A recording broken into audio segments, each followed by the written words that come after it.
No to HS2, say all the posters and banners around here. Not surprising considering the line goes right through this beautiful rural area.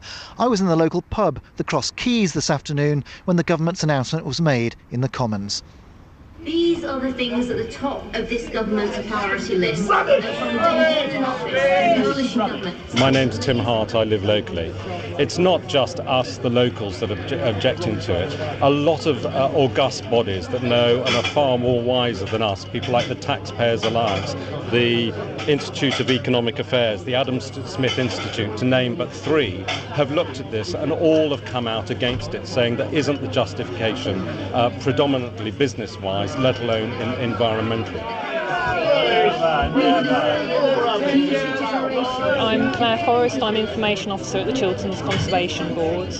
Well, the route the government has chosen will cross the area of outstanding natural beauty for 20 kilometres, and although part of the route will be in tunnel, nearly half of it will not be in tunnel. It will be on viaducts and embankments and in deep cuttings, and it will create a real scar right across the middle of this beautiful countryside, which will have enormous effects on wildlife.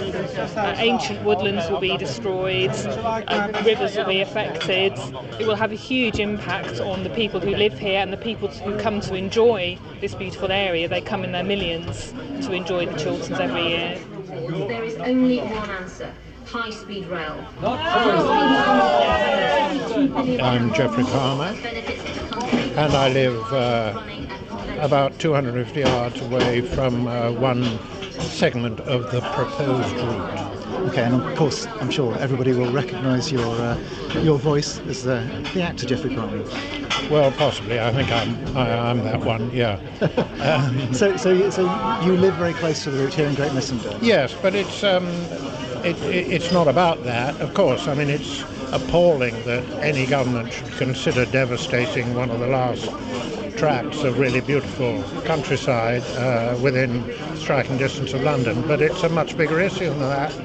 The whole idea doesn't make any economic sense, environmental sense.